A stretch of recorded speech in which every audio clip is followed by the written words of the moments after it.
Boa noite a todos, sejam muito bem-vindos ao nosso curso de extensão. Hoje teremos como assunto a situação socioeducacional da juventude em conflito com a lei. Temos dois palestrantes como convidados, o Eleonaldo Julião, professor da Faculdade de Educação da UF, e a Lívia de Souza Vidal, fundadora do coletivo Mulheres de Pedra, pedagoga e coordenadora de Justiça Restaurativa do DEGASE, mestre em Educação pela UF e mestre em Desenvolvimento, Meio Ambiente e Sociedade pela ULG e UCL. Meu nome é Rebeca Terra, eu vou mediar esse curso, essa aula de hoje. E para abrir a gente vai ter a exibição do filme Meninas Invisíveis, que fala da situação das meninas em medida socioeducativa, né, no DEGASE. E presente aqui está a Thaís Bueno, que participou da produção do filme, eu também participei da produção, da trilha sonora. E é isso, vamos começar com a exibição do filme. Sejam bem-vindos.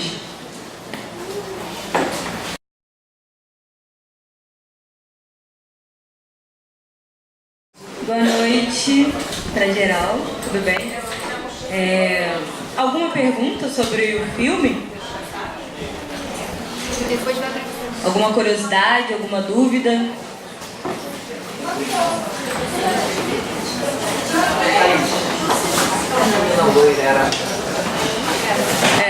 A Bruna. O que seria ficar claro? Ser uma pessoa trans? Eu acho que é interessante trazer o debate com a pessoa. Claro, não, mas você falou que não ficou claro no filme, isso me chamou a atenção.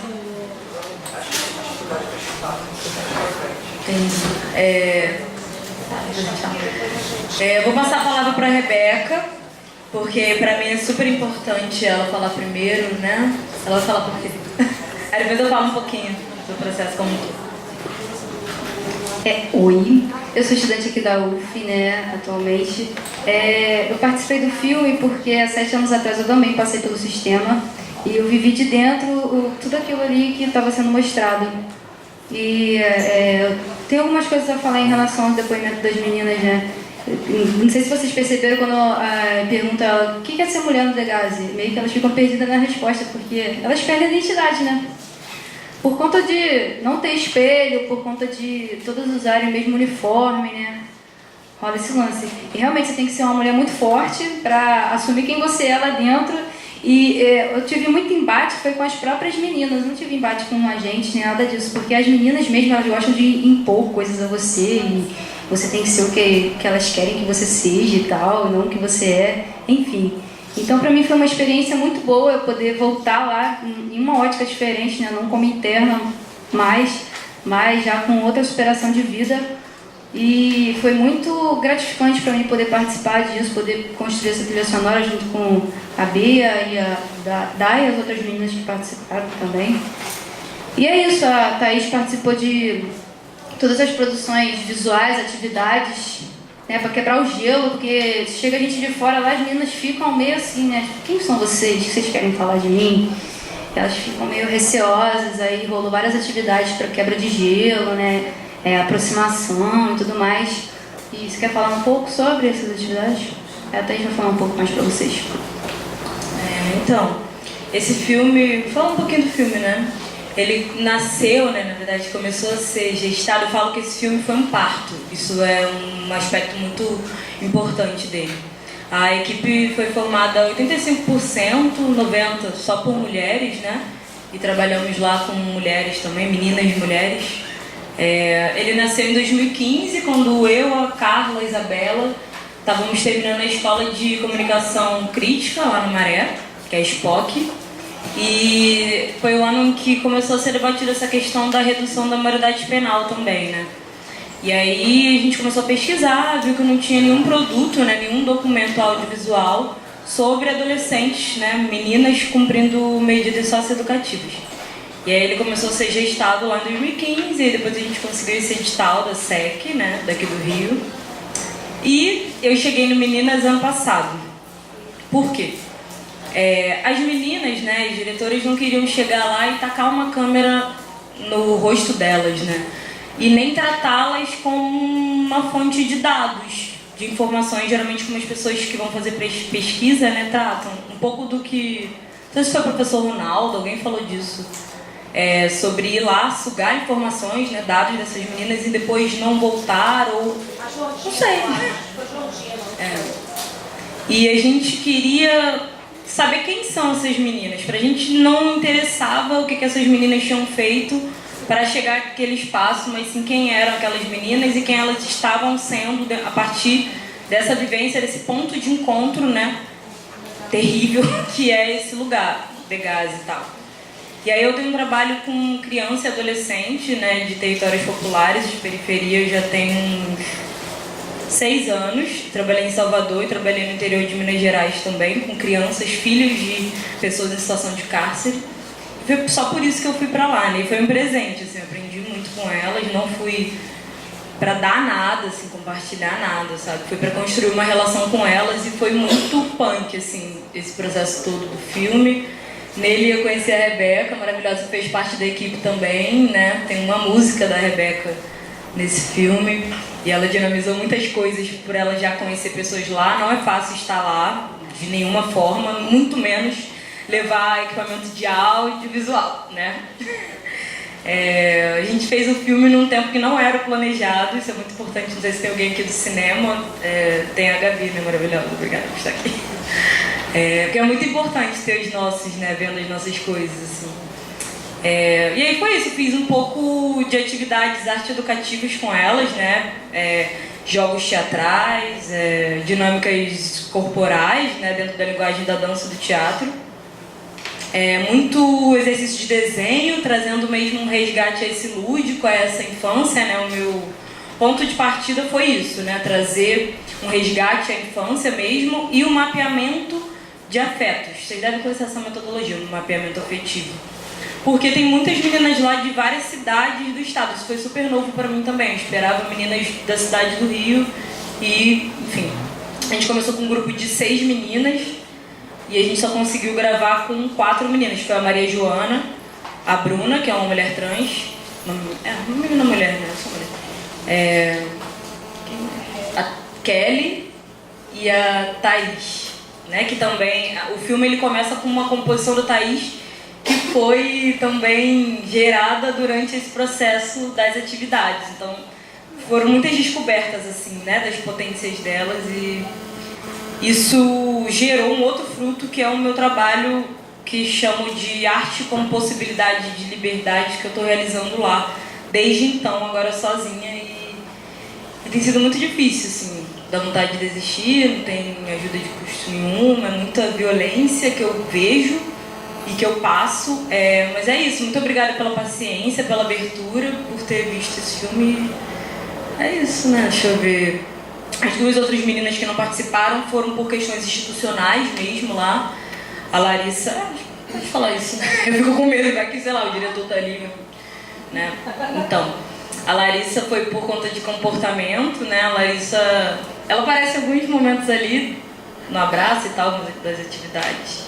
E aí o diretor não deixou que ela participasse. Isso é muito tenso para minha relação com elas lá depois, né? Tipo, existe uma cobrança, existe uma coisa de por que vocês não, por que eu não tô? E essa medida de punição dentro da medida de punição. Enfim, e é um espaço de voz, né, para elas, assim, eu percebi que era muito esse lugar. E a Larissa não participou por conta disso, e a Juliana não participou também com uma medida punitiva. Na época ela estava passando pela reflexiva, né, pela reflexão que é a solitária das meninas, porque ela tinha tentado se matar, porque ela se jogou de Tereza. Então quando as meninas cometem qualquer coisa contra elas mesmas, elas são punidas, elas ficam sozinhas. Então ela não participou. O nome é reflexão, né? Não acontece nada comigo. Aí, só isso.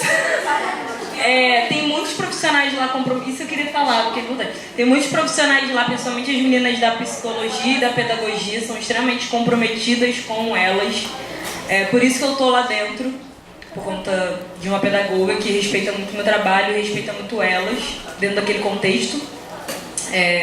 E a Juliana, ela não está mais lá, ela fugiu, e a notícia que a gente tem hoje é que ela morreu porque ela era de uma facção. Tem muito isso, né? Acontecem muitas coisas, porque tem meninas de territórios, né, de facções diferentes lá dentro e tal.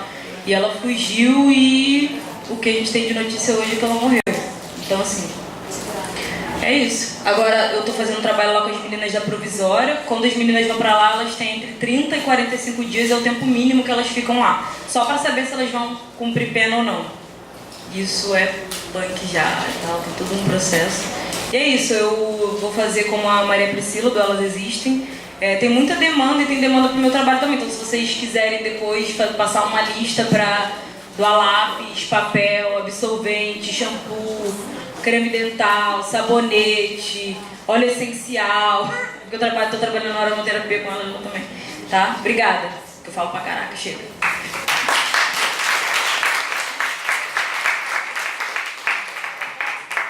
A gente vai ter 30 minutos para cada um. Depois a gente vai abrir para perguntas, tá bom?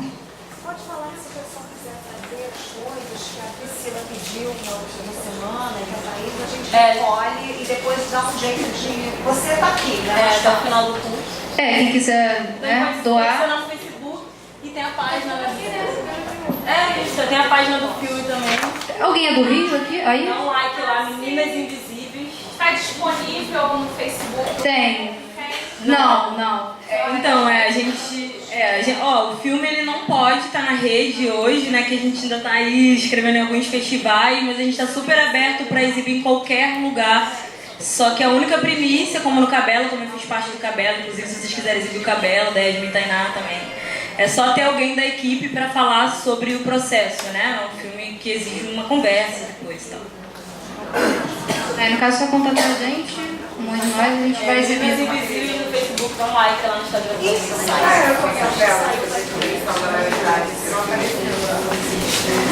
Na verdade isso foi o assunto disparador do filme, né? Isso não foi uma questão que foi levantada especificamente, mas acho que a gente chegou a conversar com ela sobre isso, né? Tô tentando resgatar, assim, mas não foi nada muito focado. Elas não são a favor de nenhuma medida punitiva. Acho que a Maria Joana, ela traz muito isso, né? Do que é... da redução, né?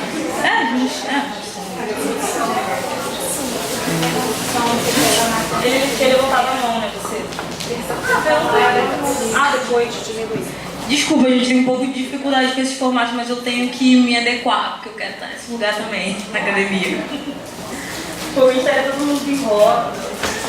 Nem a sala é muito... Passar a palavra agora para o professor Leonardo Julião. Pode falar. Bom, boa noite. É um prazer estar novamente aqui com vocês, não especificamente nesse curso, porque de vez em quando eu estou aqui nessa sala fazendo alguma atividade, ou sobre a questão socioeducativa ou a questão prisional. Então sempre eu fico muito feliz de estar aqui novamente nesse espaço.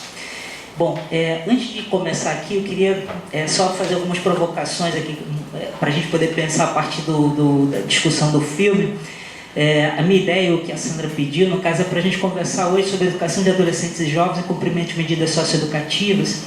E aí eu trouxe mais ou menos uma provocação que foi de uma apresentação que eu fiz para o Ministério Público do Rio de Janeiro, para um evento que foi organizado pelo CAU Educação e pelo Conselho Estadual de Educação para discutir as diretrizes curriculares que foram aprovadas em 2016 para a educação do sistema socioeducativo. Então tem várias questões aqui que eu estou trazendo e está muito voltada para o que está lá no documento. Acho que é um pouco para a gente poder pensar a respeito disso. Por isso que a ideia, no caso, é a gente pensar quais são os desafios políticos e os desafios pedagógicos. Bom, queria parabenizar muitíssimo a produção do filme Meninas Invisíveis, Rebeca, Thaís, fico super feliz, eu acho que é muito legal, vocês não imaginam o quanto nós ficamos felizes de novos atores interessados nesse tema, que realmente é um tema invisível. Então, há 20 anos atrás, quando comecei a trabalhar com esse tema, a gente viu o quanto realmente falar sobre isso, vivenciar as questões ali é totalmente invisível, ou seja, a sociedade não quer ver isso. E aí acho legal, acho que depois quem tiver a oportunidade de assistir um documentário, nunca me sonharam, tem um diálogo muito interessante que está um pouco na direção desse documentário. Nunca me sonharam, são jovens falando sobre o que é ser jovem. Então acho que é muito legal dentro da perspectiva do que aparece ali, ou seja, são meninas falando sobre o que é ser menina no ambiente socioeducativo. Então acho que vale a pena no sentido da gente compreender, e principalmente estou vendo aqui que são vários adultos, então da gente entender o que significa ser jovem nas condições do que aparece nesse filme Nunca Me Sonharam, como do que aparece aqui também sobre a questão das meninas. Thaís, você estava falando das dificuldades, a gente estava comentando agora com a Lívia, agora há pouco, sobre a dificuldade de trabalhar nessa área, nesse tema. E aí, uma vez, o Antônio Carlos Gomes da Costa, na época que eu estava na gestão do sistema socioeducativo aqui do Estado, e aí, num momento, ele percebeu que não estava muito legal, e realmente naquele dia eu já estava meio que querendo chutar o balde. E ele me falou uma frase, que depois eu descobri que essa frase é uma metáfora que ele utiliza no livro dele, em que ele me falou assim: não, você ainda não entendeu que trabalhar com esse tema é trabalhar no terreno baldio das políticas públicas?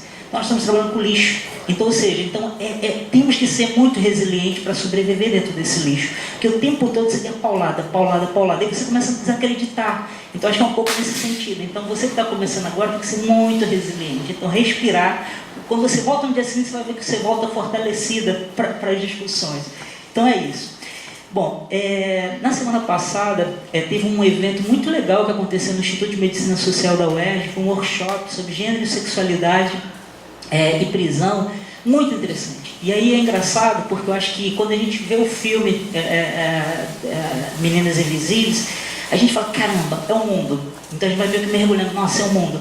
E nesse debate, que eram pessoas discutindo gênero, sexualidade, e sempre pensando na questão da prisão, todas as pesquisas pareciam um mundo para a gente. Então, o tempo todo com os colegas que estavam lá, a gente falava, caramba, cada discussão ali era um mundo que, de certa forma, aparecia naquele debate. Então, é um tema muito complexo, que não dá para a gente poder fazer recortes. Então, a gente vai vendo que a gente vai meio que fazendo alguns encaminhamentos, mas com todas as limitações possíveis. E é o que eu vou propor aqui para vocês. Então, a proposta é discutir sobre a questão especificamente dos adolescentes, então um recorte muito direcionado que eu pretendo fazer aqui para a gente poder conversar.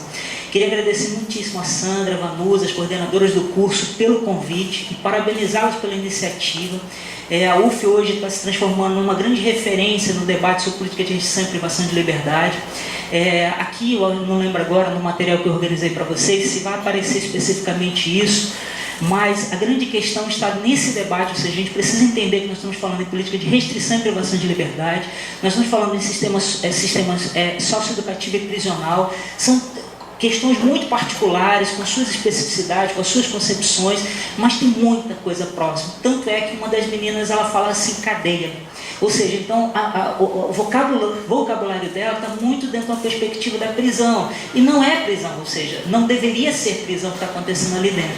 Então, acho que esse debate aí é um pouco uma provocação, no sentido da gente entender que nós estamos falando em política de restrição e privação de liberdade.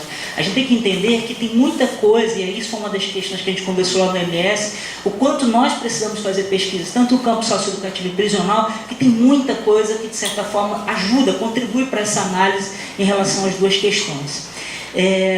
Eu queria rapidinho, para poder entrar já no bate-papo aqui com vocês, divulgar 2 encontros que vão acontecer por esses dias. Então, quem está interessado nesse processo de capacitação vai ser bem legal. Um vai acontecer, o encontro da Rede Interinstitucional de Grupos de Pesquisa sobre Política de Restrição e Privação de Liberdade. Esse encontro vai acontecer no dia 21/5, às 14 horas, na Unirio, ali na URCA. Nós teremos a apresentação de 2 teses de doutorado. Uma é da professora Tânia Damer, não sei se vocês conhecem, uma profissional fabulosa do sistema prisional, é uma assistente social muito conhecida aqui no estado do Rio de Janeiro. Ela vai falar sobre o ofício do inspetor penitenciário e a relação com a custódia. E o outro é o José Moraes, que defendeu uma tese, acho que foi no retrasado, que é a Escola na Prisão, uma abordagem crítica sobre a ótica do profissional em educação. Então, são 2 teses falando sobre a questão do que é ser profissional no ambiente prisional, especificamente no ambiente prisional, que aí são agentes e profissionais da área de educação. No dia 21/5, às 14 horas, no auditório lá da Unirio. Aqui no dia 16 e 17 de maio vai acontecer o 8º Seminário Estadual Socioeducativo.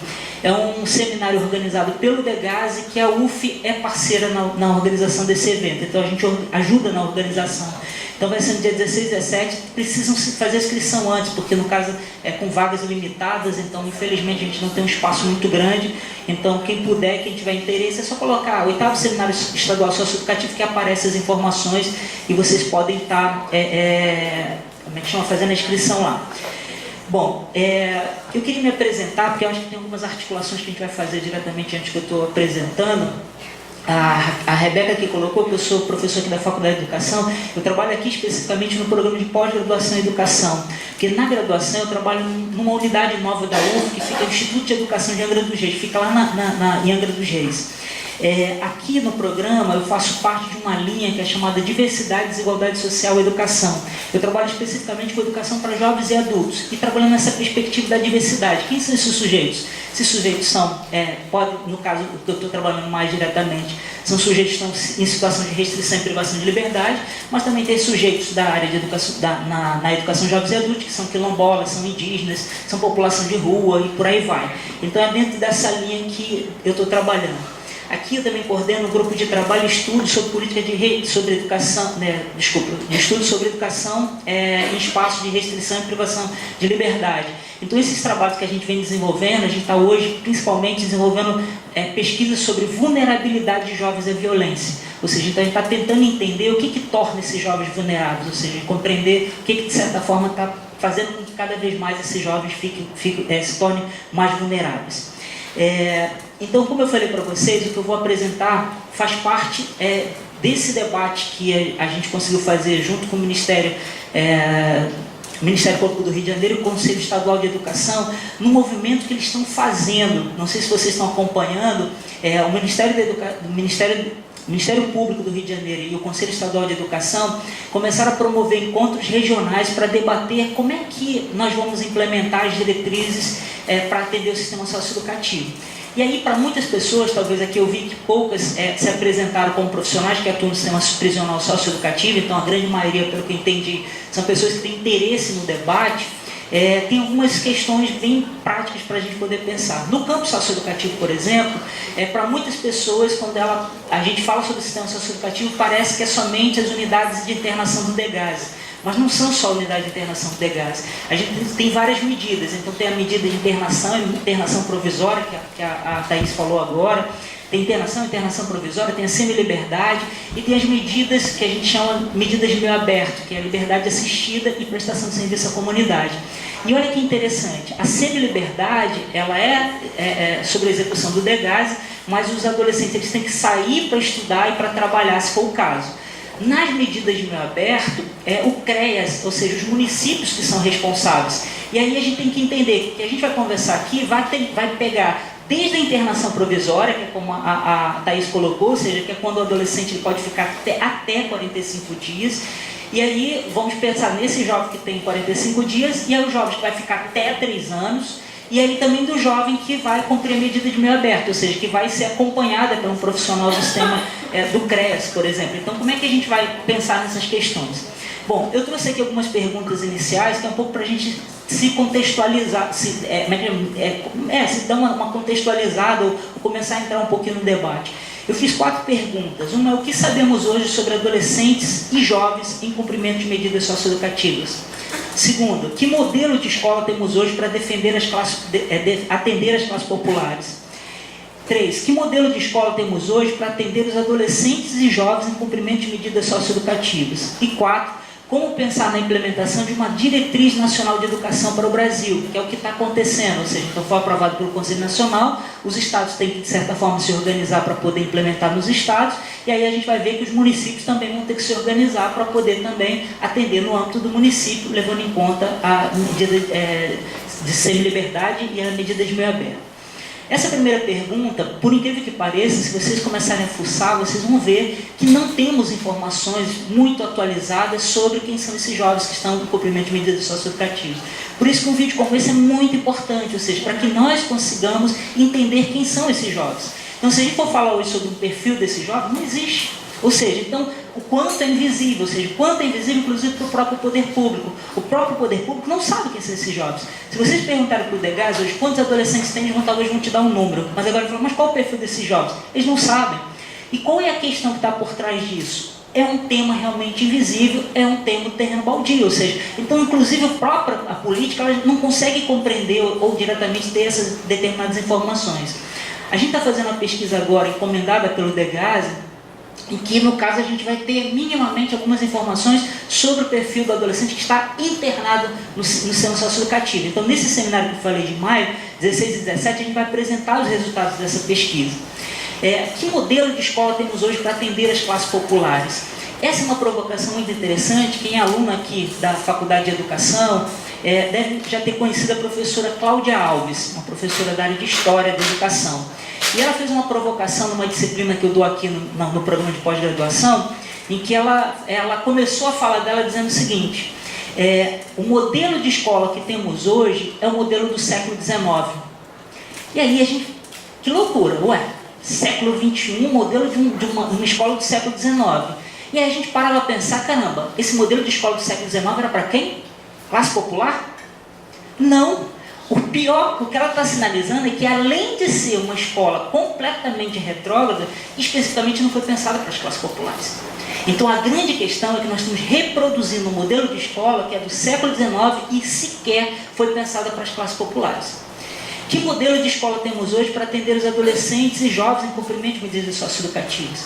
Tem uma pergunta no final que eu vou preferir que a gente caminhe e no final vocês, de certa forma, pensem um pouco nessa pergunta junto comigo, porque eu acho que ela vai dar algumas pistas para a gente compreender o que é isso. Aqui nós temos alguns colegas, como o Paulo, que defendeu a sua dissertação de mestrado sobre a questão da educação do sistema socioeducativo do Rio de Janeiro, então ele tem bastante informação sobre isso. Mas muitos de vocês, talvez, que não tiveram oportunidade de vivenciar, e que infelizmente o filme não passou dentro da escola, por exemplo, a gente não consegue entender muito bem que escola é essa. Mas, de cara, eu já vou dizer que é uma escola como outra qualquer aqui fora. Ou seja, não tem proposta curricular diferenciada, não tem formação de profissionais adequados para atender aquela determinada realidade, e infraestrutura, então, pior ainda. Então, é isso que eu queria partir já nesse debate inicial, mas depois eu volto para essa questão com uma outra pergunta. E como pensar na implementação de uma diretriz nacional de educação para o Brasil? Nós sabemos, gente, que o Brasil, muito obrigado, que o Brasil é de uma dimensão continental. Então, vamos imaginar, vamos pensar numa política, numa diretriz que vai atender o Rio de Janeiro e ao mesmo tempo o Acre. É impossível. Ou seja, então a gente tem que compreender que essa diretriz ela vai ter que ser adequada para as realidades, levando em conta as especificidades de cada um dos estados, de cada um dos municípios. Então é muito difícil da gente imaginar como é que a gente vai conseguir garantir que essa diretriz ela atenda diretamente. Mas tem algumas questões básicas que nós precisamos fazer com que realmente elas sejam garantidas. Nós não devemos achar que ela vai ser, ela vai contemplar da mesma forma, ou, de certa forma, teremos um modelo padronizado de educação do sistema socioeducativo que vai atender todo o Brasil. Não. Pelo contrário, a diretriz ela faz um movimento contrário nessa direção. Ela provoca, sim, que tenhamos uma proposta pedagógica, mas que essa proposta pedagógica esteja adequada de acordo com as realidades locais. Você vai me avisar quando estiver mais próximo, por favor? Tá? Tá ótimo. É só porque senão a gente vai meio que voando e depois a gente... Bom, eu queria começar aqui com vocês a partir de alguns marcos legais, que eu acho que aí a partir desses marcos a gente vai começando a se organizar para poder pensar em algumas questões. Um desses marcos legais importantes para a gente poder ter como o primeiro passo é a nossa Constituição Federal. Ou seja, a nossa Constituição Federal está, de certa forma, organizando o Estado brasileiro. Então, a partir dela que a gente tem que entender o que a Constituição está falando sobre educação, quais as questões que envolvem educação. E aí tem uma questão, para mim, que já é muito fundamental para a gente começar o debate.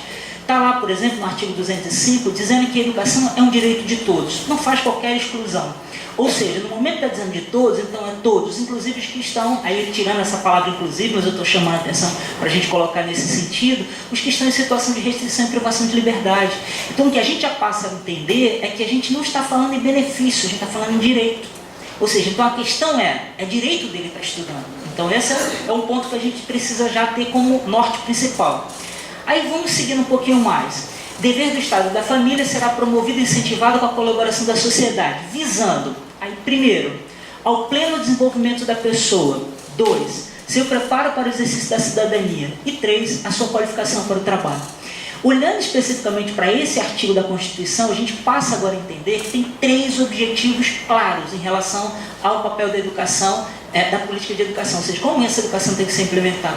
Por que eu estou chamando a atenção nisso? Porque quando eu fiz a pergunta lá no início para vocês, que escola a gente pensa para as classes populares, a primeira coisa que vem no imaginário social, na cabeça de todo mundo, é que pobre tem que trabalhar. Então a gente parte do princípio de que a educação ela tem que ser pensada para o pobre, para o mercado de trabalho. E não é, ou seja, é um dos objetivos sim, mas ele não é o principal e nem o único. Então são esses 3 objetivos que a gente tem que garantir sempre quando a gente está falando em uma política de educação para as classes populares. Bom, no artigo 208 está lá, o dever do Estado com a educação será efetivado mediante a garantia. Aí está lá agora que a educação básica obrigatória e gratuita dos 4 aos 17 anos. Para vocês aí, eu não sei como que foi a discussão no encontro passado, no primeiro encontro, mas uma questão que já é básica para a gente entender que o adolescente está em cumprimento de medida socioeducativa é a partir dos 12 anos. Opa, está dentro da obrigatoriedade. E ele vai até os 18 anos, 17 anos, alguns meses. Ou seja, ele está dentro do que está previsto nesse artigo. Então, é obrigatório ter assistência educativa para esse determinado sujeito. E aí tem várias outras questões, mas o que eu estou querendo marcar é o seguinte: primeiro, com relação à questão dos objetivos, e o segundo é que tem que ter uma proposta educativa pensada, que ele é obrigatório ele estar estudando. Tá? Aí, continuando, eu vou aqui dar uns saltos por conta do tempo, mas aí eu acho que é melhor a gente, eu acho que eu preparei muita coisa, mas eu acho que a gente vai dando uns saltos, mas depois eu vou deixar isso aqui, a Sandra pode disponibilizar para vocês, e vocês acabam tendo mais informações a respeito. Pegando agora outro marco importante, que é o Estatuto da Criança e do Adolescente, que foi aprovado em 1990. Está lá do direito à educação, à cultura, esporte e lazer. No artigo 53 está dizendo que é direito dos pais ou responsáveis ter ciência do processo pedagógico, bem como participar da definição das propostas educacionais. Então, essa é uma questão interessante no sentido de que muitas das propostas que a gente sabe que são implementadas hoje no ambiente socioeducativo ou para os adolescentes que estão em cumprimento de medidas socioeducativas, sequer tem a participação de ninguém, ou seja, quase que é meio que pensado em gabinete. E aí está aqui no Estatuto prevendo, no sentido de que é fundamental que tenhamos a participação, no caso dos pais também, né, dentro dessa discussão. Continuando no Estatuto, no processo educacional, respeitar-se os valores culturais, artísticos e históricos próprios do contexto social da criança e do adolescente, garantindo-se a estes a liberdade da criação e do acesso à cultura. Olha que interessante, o que esse artigo ele começa a trazer? Então aí a gente começa agora a ver que a proposta pedagógica não pode ser uma padrão nacional. Então, para cada realidade, a gente vai ter que levar em consideração as especificidades, as particularidades desses sujeitos. Então, só a partir desse artigo, a gente já começa agora a perceber que não dá para a gente ter uma política nacional que, de certa forma, vai atender da mesma forma todo mundo. Então, aqui está garantindo o contrário, inclusive, que tem que olhar as especificidades desses sujeitos, em cada uma das unidades, suas particularidades, e levando em conta todas essas questões. Trouxe aqui alguns paradigmas do sistema socioeducativo. E olha que barato, na Lei Sinase, que foi aprovada em 2012, está lá: os planos de atendimento socioeducativo deverão obrigatoriamente prever ações articuladas na área de educação, saúde, assistência social, cultura, capacitação para o trabalho e esporte para os adolescentes atendidos. Por que eu estou querendo tentar pensar isso aqui, que esse é um paradigma importante? Por quê? Porque a gente olha para o adolescente e vê as ações de forma compartimentada. Educação não se articula com a saúde, assistência social não se articula com a cultura, a capacitação para o trabalho e esporte. Todas as ações são compartimentadas, então a gente não consegue ver o que está previsto aqui. Então, aí olhando como um profissional da área de educação, também nós da área de educação, a gente não consegue fazer o movimento contrário, ou seja, de aproximação, de entender o que está previsto aqui e de articular as nossas ações a partir disso aqui. Nesse encontro que estava acontecendo no MS, o pessoal da Fiocruz tem um trabalho maravilhoso de capacitações profissionais para atuar com questões de doenças sexualmente transmissíveis e tuberculose, por exemplo. E aí eles estavam sinalizando o quanto a educação está apartada daqueles conteúdos e o quanto seria pertinente se esses conteúdos estivessem, de certa forma, articulados na proposta curricular da educação que está sendo implementada no socioeducativo e no prisional. Então é isso que está aqui no Sinase, ou seja, está cobrando que, de certa forma, a gente não faça uma educação meramente instrumental, meramente conteudista, mas que ela procure articular todas as áreas de assistência que são fundamentais para o desenvolvimento desses sujeitos. Bom, agora eu vou trazer alguns paradigmas para a educação dos adolescentes e jovens no cumprimento socioeducativo. É que eu vou dar alguns saltos realmente, que eu fui pegando lá no documento, tanto no parecer quanto da resolução, para a gente conversar aqui a respeito. Então, vamos lá. Nas regras das Nações Unidas para a Proteção de Menores Privados de Liberdade, 1990, ou seja, tem uma regra internacional que o Brasil é signatário, então o Brasil tem que seguir o que está aqui previsto. Está lá, tal educação deve ser dada sempre que possível fora do estabelecimento de detenção em escolas da comunidade. Em qualquer caso, deve ser ministrada por professores qualificados, no quadro de programas integrados do sistema educativo do país, de modo que os menores possam prosseguir sem dificuldades os estudos após a sua libertação. Eu tive a oportunidade, uns 2 anos atrás, de conhecer a experiência do Equador, e para mim foi uma surpresa. Por quê? Primeiro que lá a lei é muito diferente da nossa. Então aqui, por exemplo, eles olham para o ECA de uma forma muito, entre aspas, benevolente. Então, para vocês imaginarem o que é. Então, o que a gente estava discutindo aqui de redução da maioridade penal, lá já é. Ou seja, então é outro papo. E aí, olha que interessante. Um adolescente que estava sendo acusado de estupro. Por um acaso, eu fui conhecer a unidade, que era dentro de uma proposta de conversar sobre um debate das diretrizes lá. E simplesmente, conhecendo a unidade, estava um rapaz, enquanto estavam as ações acontecendo numa sala de aula lá, tinha outro rapaz que estava se arrumando com o uniforme de uma outra escola. E aí, por acaso, fiquei muito curioso, perguntei, falei assim, poxa, ele não estuda aqui? Aí a resposta falou, não. Ele, no caso, quando foi apreendido, ele estava numa escola, e é uma escola muito cara aqui no Rio de Janeiro, então ele era de classe média alta. E aí o que acontece? O juiz determinou que ele continue estudando na escola. Olha que interessante, estupro e ao mesmo tempo ele tem o direito de continuar na escola, sabe por quê? Porque se tirasse ele da escola é ferrar com a vida desse adolescente. E simplesmente o que acontece? A gente não ia em escolta nenhuma, simplesmente na porta da unidade, era bem no centro, na porta da unidade, tinha um ponto de ônibus, ele ia para a porta da unidade pegar o ônibus e ir para a escola. E aí é um barato diante da gente imaginar que ao mesmo tempo com uma legislação tão dura, ao mesmo tempo tem uma concepção com relação da compreensão do que significa pensar numa política que diretamente atenda esse adolescente. Então está previsto aqui, ou seja, então isso não é nada, nenhuma novidade. Para mim estava sendo uma grande novidade.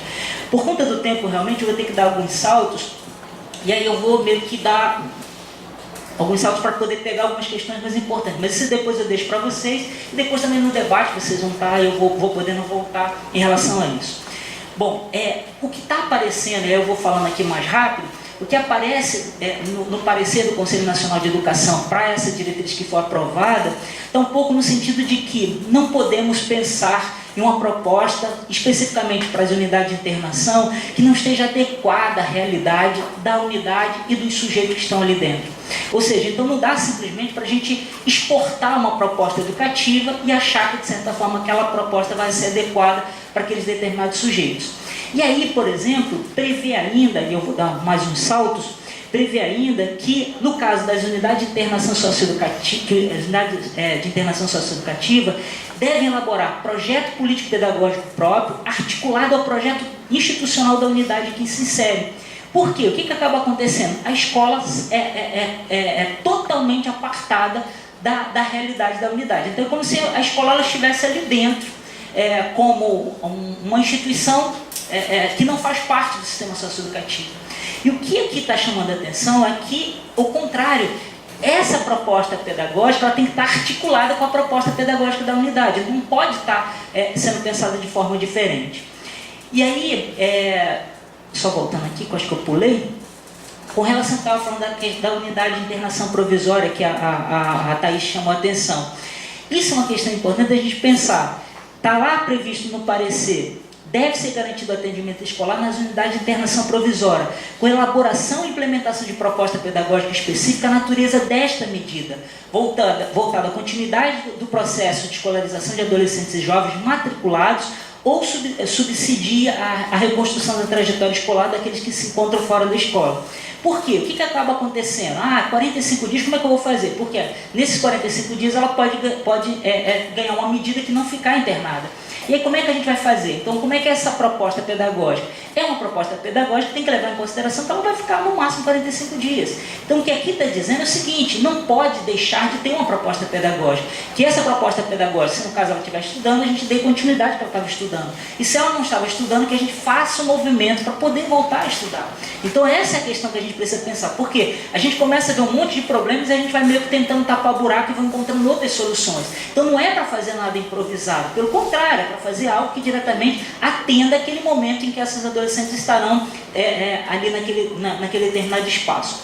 Caminhando já para a conclusão, aí a gente abre depois para o debate, né?